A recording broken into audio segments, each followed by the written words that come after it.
Hello दोस्तों स्वागत है आपका एक नई वीडियो के साथ। इस बार हम चल रहे हैं माता वैष्णो के दर्शन के लिए और हमारी यात्रा प्रारंभ होती है ऋषिकेश रेलवे स्टेशन से, क्योंकि ऋषिकेश रेलवे स्टेशन से ट्रेन सीधी कटरा के लिए मिल जाती है यहाँ से, और कटरा से फिर हमारी पैदल यात्रा है माता वैष्णो के लिए। तो प्रारंभ करते हैं अपनी यात्रा। जय माता दी, जय माता दी। Thank you. गाड़ी संख्या 14609 ऋषिकेश श्री मां वैष्णो देवी कटरा ऋषिकेश से चलकर हरिद्वार सहारनपुर अमरू तवी के रास्ते श्री मां वैष्णो देवी कटरा को जाने वाली प्लेटफॉर्म क्रमांक 3 पर खड़ी है। धन्यवाद। और दोस्तों रिजर्वेशन हमने पहले ही करा चुके थे, क्योंकि काफ़ी भीड़ चलती है यहाँ पर ट्रेन में, तो सीटें मिलना बहुत मुश्किल हो जाता है। इसलिए हमने 2 महीने पहले लगभग सीटें अपनी रिजर्व करा ली थी। तो हमारी ट्रेन ऋषिकेश से चलती है कटरा के लिए और माता वैष्णो के लिए, और यहाँ से डायरेक्ट कटरा के लिए ट्रेन है। तो अगर आपको जाना है तो किन किन बातों का ध्यान रखना चाहिए सफ़र में, और माता वैष्णो के दरबार में जाने के लिए क्या क्या कंडीशन है, वीडियो को पूरा देखिए। चुके हैं हरिद्वार रेलवे स्टेशन, और कुछ हमारे जो साथ के हैं रिलेटिव वो यहीं से हरिद्वार से अपनी यात्रा प्रारंभ करेंगे। तो चलिए हरिद्वार रेलवे स्टेशन का कुछ एक दृश्य दिखा देते हैं आपको। और भीड़ बहुत ही भयंकर है। हरिद्वार में भयंकर भीड़ थी, इसलिए आप अगर हरिद्वार से जाना चाहते हैं तो सीटें पहले ही रिजर्व करा लें। वैसे भी इस ट्रेन में काफ़ी भीड़ होती है, तो हमने सीटें पहले ही रिजर्व करा ली थी। आप देख सकते हैं कितने यात्री इस ट्रेन में बैठने के लिए हरिद्वार रेलवे स्टेशन पर खड़े हैं। और आपको बता दूं कि पहले से भी ऋषिकेश से काफ़ी यात्री इस ट्रेन में चढ़े हैं। आप बाय ट्रेन जा सकते हैं माता वैष्णो के धाम, और बाय बस भी जा सकते हैं। जैसे आपको सुविधा लगे वैसे आप सफ़र कर सकते हैं और माता के दरबार में जा सकते हैं। फाइनली हमारे फैमिली मेंबर भी सामने दिखाई दे रहे हैं, और ये आ गए हैं सब लोग। तो हरिद्वार से ये भी अपनी यात्रा प्रारंभ कर रहे हैं। जैसे कि आप देख सकते हैं कि भीड़ बहुत ज़्यादा है, तो इसीलिए हमें सीट जो पहले रिजर्व कर लेनी चाहिए, क्योंकि इस ट्रेन में इतनी भीड़ होती है कि आपको बैठने की सीट भी नहीं मिलेगी, आपको खड़े खड़े ही सफ़र करना पड़ेगा। तो इसलिए एडवाइस दी जाती है कि सीट अगर पहले से रिजर्व होती है तो आपका सफ़र बहुत ही आसान हो जाता है। तो दोस्तों ट्रेन हमारी चल दी है कटरा रेलवे स्टेशन की ओर, माता वैष्णो के धाम। और दोस्तों बने रहिए हमारे साथ, मैं रास्ते की लोकेशन भी आपको दिखाता चलूँगा। रास्ते में जो लोकेशन आप देखोगे बहुत ही खूबसूरत लोकेशन आपको देखने को मिलेगी। काफ़ी ब्रिज, काफ़ी वन, पहाड़ ऐसे मिलेंगे आपको देखने के लिए। तो ट्रेन से अपना सफ़र करिए, एंजॉय करिए और चलिए माता के दरबार। और माता के दर्शन करने के लिए आप हेलीकॉप्टर का प्रयोग कर सकते हैं। अगर वहाँ पर कटरा में जाते हैं, पैदल यात्रा नहीं कर सकते हैं, तो काफ़ी ऐसी सुविधाएं दी गई हैं जिससे आप अपनी यात्रा कर सकते हैं। खच्चर के द्वारा आप जा सकते हैं, घोड़ों के द्वारा आप जा सकते हैं, पालकी के द्वारा आप जा सकते हैं, हेलीकॉप्टर के द्वारा आप जा सकते हैं। तो फाइनली दोस्तों हम पहुंच चुके हैं कटरा रेलवे स्टेशन। आप देख सकते हैं ये है कटरा रेलवे स्टेशन।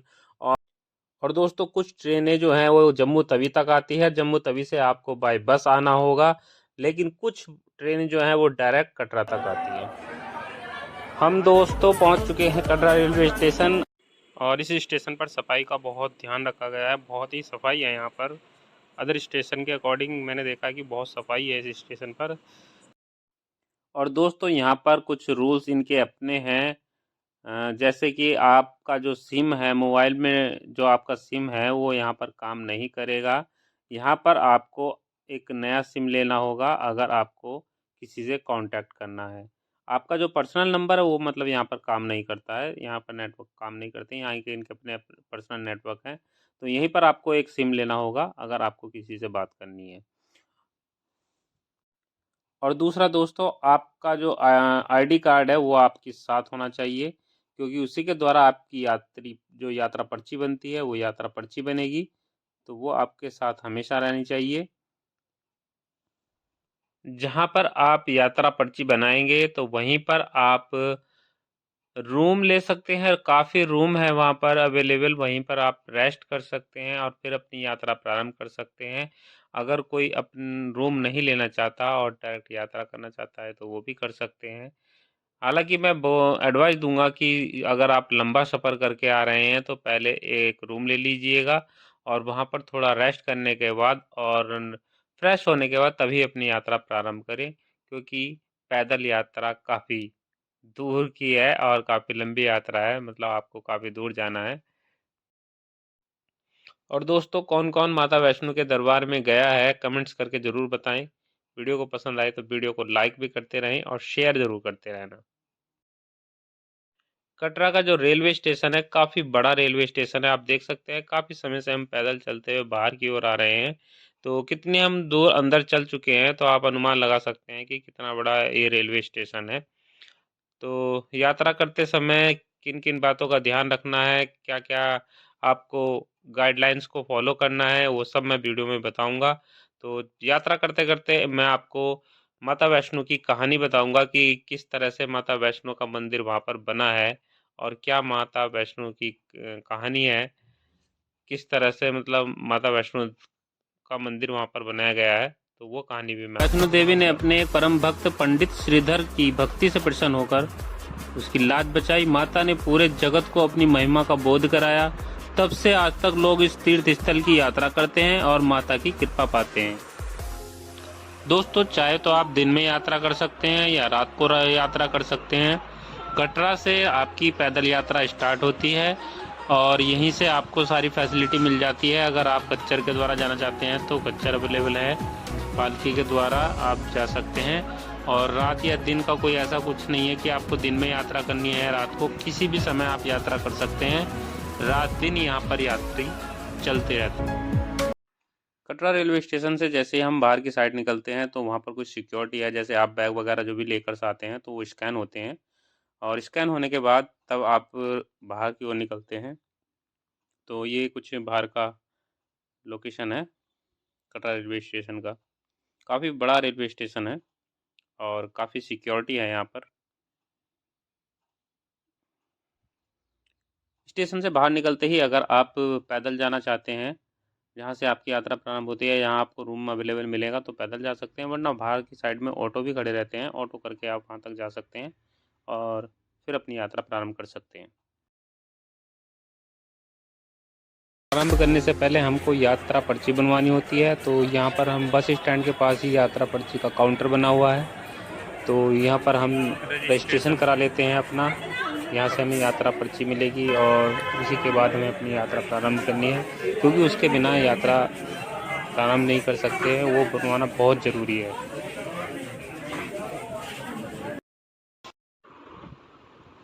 फाइनली दोस्तों, हम चल दिए हैं माता के दर्शन के लिए और हम यात्रा प्रारंभ करते हैं। यहाँ हम रूम पर ठहरे हुए थे और यहीं से हम अपनी यात्रा प्रारंभ करते हैं।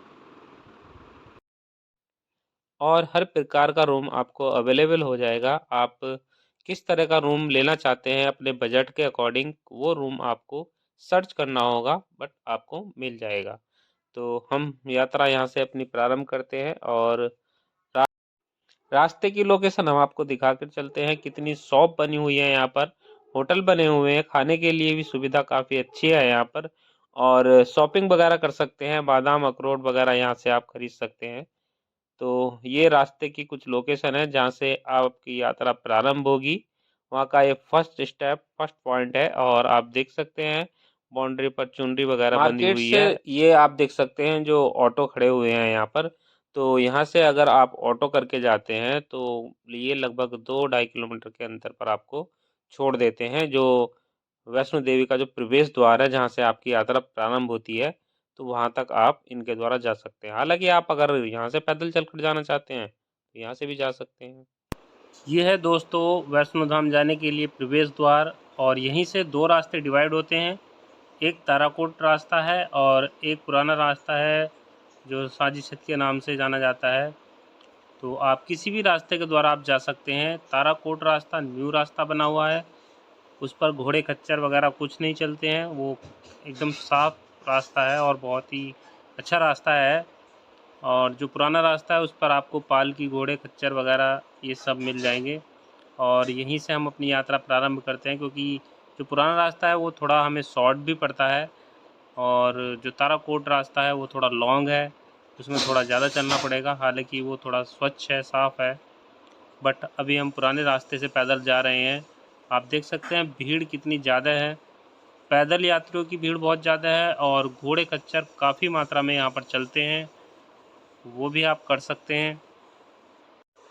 दोस्तों, थोड़ी यात्रा करने पर हमें बाणगंगा मिल जाएगी। माना जाता है कि हनुमान जी को जब प्यास लगी थी तो माता ने बाण चलाकर एक गंगा प्रकट की थी, जो बाणगंगा के नाम से जानी जाती है। और आधे रास्ते में आपको अर्धकुमारी माता का मंदिर भी पड़ेगा, वो भी हम आपको दिखाएंगे।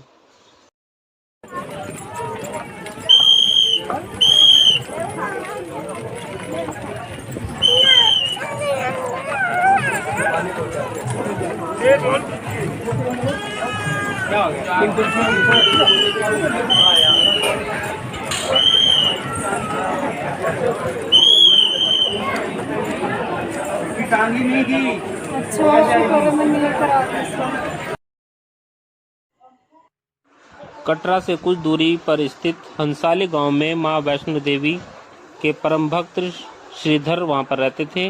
वे निसंतान होने से दुखी रहते थे। एक दिन उन्होंने नवरात्रि पूजन के लिए कुंवारी कन्याओं को बुलाया। मां वैष्णो कन्या वेश में उन्हीं के बीच में आकर बैठ गई। पूजन के बाद सभी कन्याएं तो चली गईं, पर मां वैष्णो देवी वहीं पर रही। श्रीधर से बोली, सबको अपने घर भंडारे पर निमंत्रण दे आओ। श्रीधर ने उस दिव्य कन्या की बात मान ली और आसपास के गांव में भंडारे का संदेश पहुंचा दिया। वहां से लौटकर आते समय गुरु गोरखनाथ व उनके शिष्य बाबा भैरवनाथ जी के साथ उनके अन्य दूसरे जो शिष्य थे उनको भी भोजन का निमंत्रण दिया गया। भोजन का निमंत्रण पाकर सभी गांववासी अचंभित थे कि वह कौन सी कन्या है जो इतने सारे लोगों को भोजन करवाना चाहती है। इसके बाद श्रीधर के घर में अनेक गांववासी आकर भोजन के लिए जमा हो गए। तब कन्या रूपी मां वैष्णो देवी ने एक विचित्र पात्र से सभी को भोजन परोसना शुरू कर दिया। भोजन परोसते परोसते जब वह कन्या भैरवनाथ के पास पहुंची तो तब उसने कहा कि मैं जो खीर पूरी नहीं खाऊंगा, मैं मांस मदिरा का सेवन करने वाला हूं, मुझे मांस मदिरा ही चाहिए। तब कन्या रूपी मां ने भैरवनाथ से कहा कि ये ब्राह्मण के घर का भोजन है, इसमें मांस नहीं चलेगा। किंतु भैरवनाथ ने जानबूझकर अपनी बात पर अड़ा रहा और जब भैरवनाथ ने उस कन्या को पकड़ना चाहा तब माता ने उसके कपट को जान लिया। मां वायु रूप में बदलकर त्रिकुटा पर्वत की ओर उड़ चली और भैरवनाथ भी उनके पीछे पीछे चल दिए। यात्रा हम कर रहे हैं जो पुराना वाला रास्ता है। अब 2 रास्ते हो चुके हैं यहाँ पर, एक नया रास्ता है, तो हम पुराने रास्ते पर जा रहे हैं जो मार्केट वाला रास्ता है। काफ़ी शॉप यहाँ पर बनी हुई है और आप फोटोग्राफी यहाँ पर कर सकते हैं। कश्मीरी रूप में ड्रेस पहनकर यहाँ पर अपनी फोटोग्राफी करा सकते हैं। तो काफ़ी अच्छी अच्छी यहाँ पर शॉप बनी हुई है, आप देख सकते हैं वीडियो में। इन्होंने काफ़ी डेकोरेट किया हुआ है और वैष्णो का एक धाम बनाया हुआ है, तो यहाँ पर आप अपनी फोटोग्राफी भी करा सकते हैं। मार्केट में देख सकते हैं आप भीड़ भी काफ़ी है, तो यहीं से हमें काफ़ी दूर तक पैदल पैदल चलना है मार्केट में और फिर ऊपर पहाड़ की रास्ता है। कि माँ की रक्षा के लिए पवन पुत्र हनुमान जी भी थे। हनुमान जी को प्यास लगने पर माता ने उनके आग्रह पर धनुष से पहाड़ में एक बाण चलाया और वहां पर एक जलधारा प्रकट की। उस जल में अपने माता ने केश भी धुले। आज यह पवित्र जलधारा बाणगंगा के नाम से जानी जाती है। इसके पवित्र जल को पीने से या उसमें स्नान करने से श्रद्धालुओं की सारी थकावट और तकलीफें दूर हो जाती हैं। आप देख सकते हैं दोस्तों, कुछ श्रद्धालु माता के दर्शन करने के लिए जब जाते हैं तो स्नान करके जाते हैं बाणगंगा में, और कुछ लोग जब वो उधर से वापस आते हैं तो वो आकर यहाँ पर स्नान करते हैं।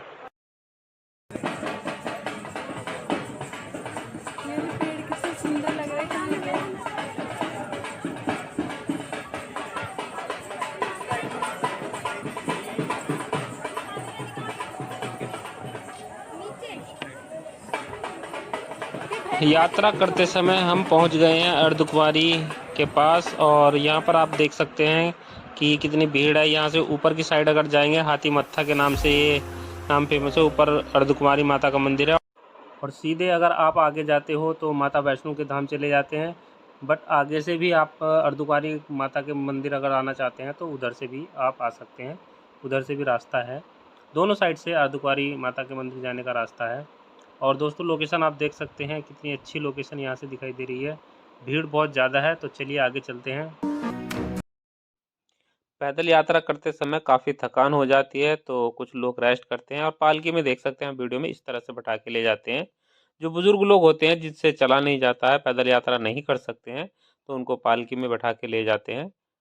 इनका चार्ज भी कोई ज़्यादा नहीं होता है, मतलब आसानी से आप अपना अफोर्ड कर सकते हैं। और दोस्तों माता के नाम में इतनी शक्ति है कि बूढ़े भी और बच्चे भी आसानी से माता के दरबार तक पहुंच जाते हैं। आप देख सकते हैं छोटे छोटे बच्चे भी यात्रा करते हुए आपको दिख जाएंगे। काफ़ी छोटे छोटे बच्चे भी पैदल यात्रा करते हैं और पैदल चलते चलते माता के दरबार तक पहुंच जाते हैं। और दोस्तों जो श्रद्धा भाव से माना जाता है कि जो श्रद्धा भाव से माता के दरबार जाता है उसकी माता सारी मनोकामना पूर्ण करती है। और माता वैष्णो के दरबार में एक बहुत ही खूबसूरत मुझे बात लगी है कि जैसे अदर टेम्पल पर कहीं जाते हैं तो वहाँ पर काफ़ी लोग ऐसे मतलब मांगने वाले बैठे रहते हैं और मंदिर में दान के लिए भी प्रेशर डालते हैं कि यहाँ पर दान दीजिए, यहाँ पर ये दान दीजिए, यहाँ पर इतना पैसा चढ़ाइए। माता वैष्णो देवी पर ऐसा कुछ भी नहीं है। दान अपनी इच्छा अनुसार अगर आप करना चाहते हैं तो कर सकते हैं, अगर नहीं दान देना चाहते हैं और अपना दर्शन करने के लिए जाते हैं तो आप केवल दर्शन कर कर भी आ सकते हैं। फाइनली दोस्तों पैदल चलते चलते हम पहुंच चुके हैं अर्धकुंवारी माता के मंदिर और काफ़ी थक चुके हैं, तो थोड़ा यहाँ पर रेस्ट भी करेंगे और रेस्ट करने के बाद पुनः अपनी यात्रा प्रारंभ करेंगे। एक छोटा बच्चा भी है हमारे साथ में, काफ़ी मेहनत कर रहा है बेचारा, वो भी पैदल चल चल के। देखो कितनी हमारी बिटिया है, मैं आपको दिखा देता हूँ, ये देखो ये पैदल यात्रा कर रही है। तो अर्धकुंवारी पर हम थोड़ा रेस्ट करके फिर अपनी यात्रा प्रारंभ करेंगे, क्योंकि यहाँ तक पहुँचने में ही काफ़ी थकावट हो जाती है। तो ये लास्ट जो है हम अर्धकुंवारी माता के मंदिर पर पहुँच चुके हैं। यहाँ पर अगर आप रात में रेस्ट करना चाहते हैं तो रात को भी रुक सकते हैं। कंबल वगैरह यहाँ पर आराम से रेंट पर मिल जाते हैं, तो अपना कंबल लेकर यहाँ पर आप देख सकते हैं, यहाँ पर टीन के नीचे आप लेट सकते हैं और आराम कर सकते हैं। पहुँच चुके हैं, ये थोड़ी सी पहले की लोकेशन है और यहाँ पर बहुत ही अच्छी व्यवस्था है यात्रियों के रुकने की। रात को अगर कोई रुकते हैं तो कंबल वगैरह यहाँ पर मिल जाते हैं। और ये सब ये जितनी भी आप लोकेशन देख रहे हैं रात्रि के समय में यहाँ पर सभी यात्री रेस्ट करेंगे और सुबह होते ही अपनी यात्रा फिर प्रारंभ कर लेते हैं। इस दौरान माता ने एक गुफा में प्रवेश कर 9 माह तक तपस्या की। भैरवनाथ भी उनके पीछे वहां पर आ गए। तब एक साधु ने भैरवनाथ से कहा कि तू जिसे साधारण कन्या समझ रहा है वह साधारण कन्या नहीं, आदि शक्ति जगदम्बा है, इसलिए उस महाशक्ति का पीछा छोड़ दे। भैरवनाथ ने साधु की बात नहीं मानी। तब माता गुफा की दूसरी ओर से मार्ग बनाकर बाहर निकल गई। यह गुफा आज भी अर्धकुंवारी, आदिकुमारी या गर्भजून के नाम से प्रसिद्ध है। और दोस्तों जिस तरह से यहाँ पर भीड़ होती है, आप देख सकते हैं कितनी भीड़ है यहाँ पर। तो सफाई को देखते हुए कह सकते हैं कि सफाई पर बहुत ही अच्छे तरीके से यहाँ पर ध्यान दिया गया है और यहाँ पर यात्रियों के लिए ठहरने के लिए व्यवस्था, बहुत ही अच्छी व्यवस्था है यहाँ पर। माता ने भैरवनाथ को वापस जाने के लिए कहा, फिर भी वह नहीं माना। माता गुफा के भीतर चली गई। तब माता की रक्षा के लिए हनुमान जी गुफा के बाहर खड़े रहे। उन्होंने भैरवनाथ से युद्ध किया। भैरव ने फिर भी हार नहीं मानी।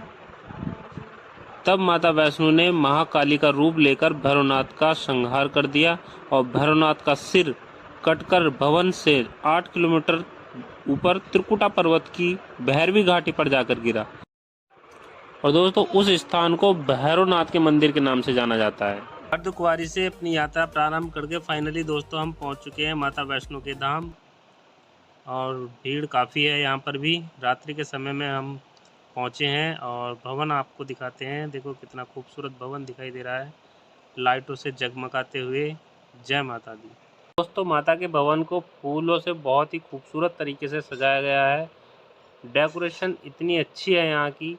और रात्रि के समय में माता का जो भवन आज दिखाई देता है, लाइटें इतनी जगमगाती है, बहुत ही खूबसूरत यहाँ से दिखाई देता है। और अंदर की आप लोकेशन देख सकते हैं कितनी अच्छी है, बहुत ही अच्छी तरीके से सजाया गया है भवन को। और हम आए हैं नवरात्रों के समय में, तो नवरात्रों के समय में कुछ ज़्यादा ही भीड़ होती है। और दोस्तों, जो आप सामान लेकर आते हैं वो सामान यहाँ शुरू में स्टार्टिंग में ही लॉकर में रखा जाता है, क्योंकि आप मंदिर में कुछ भी सामान लेकर नहीं जा सकते हैं। तो इसलिए यहाँ पर काफ़ी लॉकर बने हुए हैं, तो लॉकर में पहले आपको सामान रखना होगा और फिर आपको दर्शन के लिए जाना होगा। पहले यहाँ की थोड़ी लोकेशन दिखा देते हैं, कितनी खूबसूरत लोकेशन है और भवन को कितना सुंदर तरीके से सजाया गया है फूलों के द्वारा। जय माता दी।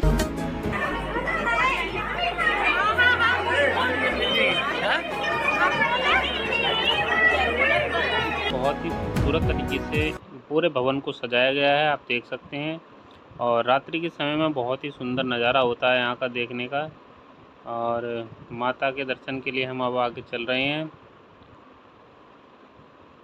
माता यहाँ 3 पिंडों के रूप में विराजमान है, माँ लक्ष्मी, माँ सरस्वती और काली। जय माता दी। जो भी भक्त यहाँ पर आते हैं सभी की माँ मनोकामना पूर्ण करती है। माता के दर्शन करने के बाद हमें जाना होता है भैरवनाथ मंदिर, और भैरवनाथ जी के दर्शन करने के बाद फिर साजिशत रास्ते से हम नीचे आ सकते हैं। तो अभी चलते हैं भैरवनाथ मंदिर की ओर। तो दोस्तों, भैरवनाथ की हमने वीडियो नहीं बनाई थी क्योंकि वहाँ पर काफ़ी अंधेरा था और थक भी काफ़ी चुके थे। तो हम भैरवनाथ के दर्शन करने के बाद आ चुके हैं वापसी में अर्धकुंवारी मंदिर, और अर्धकुंवारी से हम फिर अपनी कटरा के लिए यात्रा करेंगे और फिर अपने घर के लिए। तो फाइनली दोस्तों, हम माता के दर्शन करने के बाद आ गए हैं कटरा, और हम इस समय है कटरा रेलवे स्टेशन पर, क्योंकि शाम के समय की हमारी ट्रेन है। तो हमें अपनी ट्रेन में बैठना है और जाना है अपने घर। तो चलते हैं अपनी ट्रेन की ओर। रेलवे स्टेशन आप देख सकते हैं कितना क्लीन है, बहुत ही मतलब खूबसूरत तरीके से स्टेशन को बनाया गया है, काफ़ी बड़ा स्टेशन है ये। और तो हम चलते हैं अपने ट्रेन की ओर। स्टेशन आप देख सकते हैं, और ये साइड में जो ट्रेन खड़ी है यही हमारी ट्रेन है, इसमें हमें बैठना है। और दोस्तों, रास्ते की लोकेशन मैं थोड़ी बहुत आपको दिखाऊंगा, क्योंकि आते समय मैंने आपको काफ़ी लोकेशन दिखा चुका हूँ, तो इसलिए लास्ट में नहीं दिखाऊंगा ज़्यादा। और दोस्तों, दर्शन करने के बाद और हमें बहुत ही अच्छा लगा। दोस्तों, आपको वीडियो कैसी लगी? वीडियो को लाइक करना और कमेंट्स करके ज़रूर बताना, और चैनल को सब्सक्राइब ज़रूर कर लेना दोस्तों, क्योंकि दोस्तों, आपका एक सब्सक्राइबर और एक लाइक हमें प्रोत्साहित करता है, और हम ऐसी ही सुंदर सुंदर वीडियो आपके लिए लेकर आते रहेंगे। तो दोस्तों, आप अपना प्यार सहयोग ऐसे ही बनाए रखना। Thanks for watching video.